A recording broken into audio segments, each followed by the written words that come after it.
அனைவருக்கும் ஆனந்தமான இறை வணக்கம்.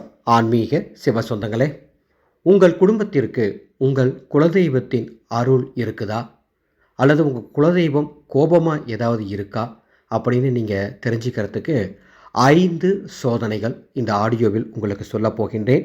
இந்த 5இல் ஏதாவது ஒன்று செய்து பாருங்கள். நான் சொல்லும்படி அந்த சோதனையின் முடிவு வந்துச்சுன்னா உங்கள் குலதெய்வம் கோபமாக இருக்குது, அல்லது உங்கள் குலதெய்வத்தோட அருள் உங்களுக்கு இல்லை, அல்லது உங்கள் குலதெய்வத்தை யாரோ கட்டியிருக்காங்க அப்படின்னு நீங்கள் தெரிந்து கொள்ளலாம்.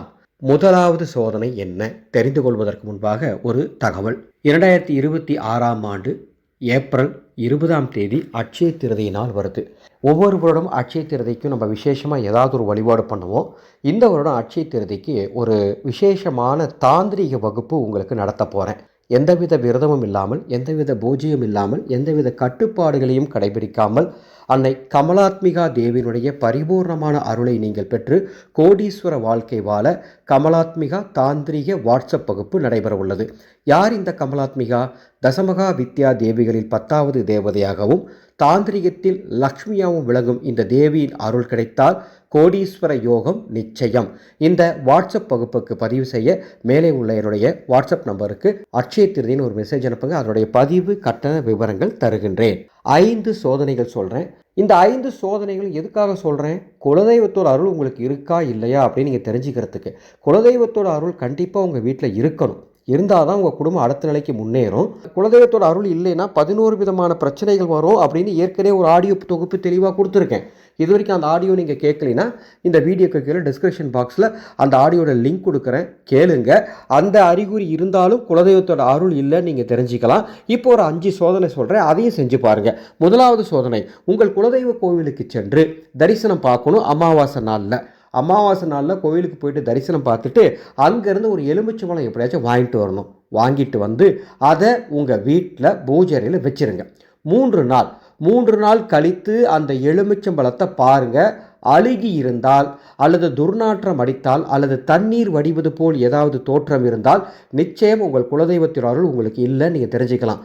வாடி போயிருந்தால் ஒன்றும் கவலைப்படாதீங்க, வாடத்தான் செய்யும். ஆனால் நான் சொன்ன 3 விஷயம் நடக்கக்கூடாது, சரிங்களா?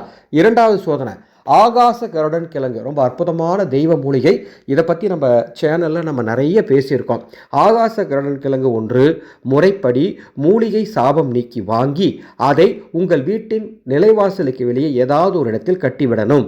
அப்படி கட்டிவிடுற அந்த ஆகாச கருடன் கிழங்கு ஒரு சில வாரங்களில் காஞ்சி சுருங்கி இறந்து போயிடுச்சு அப்படின்னா, அதாவது ரொம்ப காஞ்சி போனமா சுருங்கி போயிடுச்சு அப்படின்னா உங்கள் வீட்டுக்கு குலதெய்வத்தோட அருள் இல்லை என்று அர்த்தம். 3வது சோதனை, அமாவாசை நாளில் இரவு தூங்குறதுக்கு முன்பாக, அன்னைக்கு சுத்த சைவமாக இருக்கணும், இரவு தூங்குறதுக்கு முன்பாக 11 முறை உங்கள் குலதெய்வத்தை மனதார நீங்கள் மனசுக்குள்ள நினச்சிக்கணும். ஒரு உதாரணத்துக்கு உங்கள் குலதெய்வம் அங்காளம்மன் அப்படின்னா ஓம் அங்காளம்மனே போற்றி, ஓம் அங்காளம்மனே போற்றி அப்படின்னு 11 முறை சொல்லுங்கள். உங்கள் குலதெய்வத்தோட பேரை 11 முறை சொல்லிட்டு தூங்குறதுக்கு போங்க. அன்று நள்ளிரவு உங்களுக்கு கெட்ட கனவுகள், தீய கனவுகள் வந்துச்சுன்னா நிச்சயமாக குலதெய்வம் கோபத்தில் இருக்குன்னு அர்த்தம். 4வது விஷயம், 50 வருட பழமையான வேப்ப மரம் உங்கள் வீட்டுக்கிட்ட எங்கேயாச்சும் இருக்கான்னு பாருங்கள். 50 வருஷத்துக்கு மேலே இருக்கணும் அந்த வேப்ப மரம், சரிங்களா? 50 வருடம் பழமையான வேப்ப மரத்தின் வடக்கே போகும் கிளையில் ஏதாவது ஒரு கிளையை மட்டும் கொஞ்சம் ஒடிச்சு வீட்டுக்கு எடுத்துகிட்டு வாங்க. இது எந்த நாளில் வேணால் செய்யலாம், சரிங்களா? அப்படி ஒடிக்கிற நேரம் ராகு காலம் யமகண்ட நேரமாக இருக்கக்கூடாது. அப்படி அந்த கிளையை ஒடிச்சு வீட்டுக்கு எடுத்துகிட்டு வந்து இரவு நீங்கள் தூங்கும்போது அந்த கிளையில் ஒரு சிறு பகுதியை உங்கள் தலையணைக்கு அடியில் வச்சுட்டு நீங்கள் படுத்து தூங்குங்க. அன்று நள்ளிரவு உங்களுக்கு தீய மரணம் தொடர்பான அல்லது ஆவிகள் தொடர்பான சொப்பனங்கள் வந்துச்சுன்னா உங்கள் குலதெய்வம் உங்கள் வீட்டில் இல்லை, குலதெய்வத்தோட அருள் இல்லை அப்படிங்கிறத நீங்கள் தெரிஞ்சுக்கலாம். இந்த 4 சோதனை செஞ்சு பாருங்கள். 5வது ஒரு விஷயம் இருக்குது, என்னென்னா வாக்கு பார்த்தல். அதரவண வேதம் படித்த கை தேர்ந்த மாந்திரிகர் யார்ட்டாச்சும் வாக்கு பார்த்து குலதெய்வத்தோட அருள் இருக்கா இல்லையா நீங்கள் தெரிஞ்சுக்கலாம். மொத்தம் 5 விஷயம் சொல்லியிருக்கேன். இந்த 5இல் ஏதாவது ஒன்று பார்த்து குலதெய்வத்தோட அருள் இருக்கா இல்லையா அப்படின்னு நீங்கள் சோதனை செய்து கொள்ளுங்கள். வருடத்துக்கு ஒரு முறை இந்த சோதனை செய்வது அவசியம். காரணம், ஒவ்வொரு நாளும் நம்ம புதிய புதிய சவால்களை நோக்கி தான் வாழ்க்கையை நடத்திட்டு இருக்கோம். நிறைய பேரை சந்திக்கிறோம், தொழில் நிமித்தமாக, குடும்ப ரீதியாக, ஏதாவது ஒரு விஷயத்துக்காக புதியவர்களை பார்க்குறோம், பேசுகிறோம், வாக்குவாதம் பண்ணுறோம், நிறைய விஷயங்கள் பண்ணுறோம்.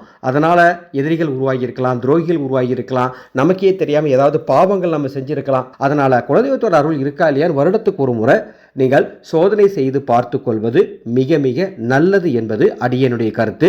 அடியேன் அனைவருக்கும் குலதெய்வத்தோட பரிபூர்ணமான அருள் கிடைக்க வேண்டும் என்பதற்காக ஒரு அற்புதமான விஷயம் பண்ண போறேன். 2026ஆம் ஆண்டு வைகாசி அமாவாசை, அதாவது 16/5/2026 அன்று எனது குருநாதரின் ஜெயந்தி விழா வருவதை முன்னிட்டு நாம் ஒரு அதர்வண வேத மகா யாகம் நடத்த போறோம். இந்த யாகத்துல செம்பினால் ஆன குலதெய்வ பூரண கும்பம் கட்ட போகின்றேன். சர்வ மூலிகைகளை கொண்டு குலதெய்வ ஆகர்ஷண பொருட்களை போட்டு சூட்சமமான முறையில் இந்த பூரண கும்பத்தை, செம்பினாலான பூரண கும்பத்தை கட்டி கொடுக்க போறோம்.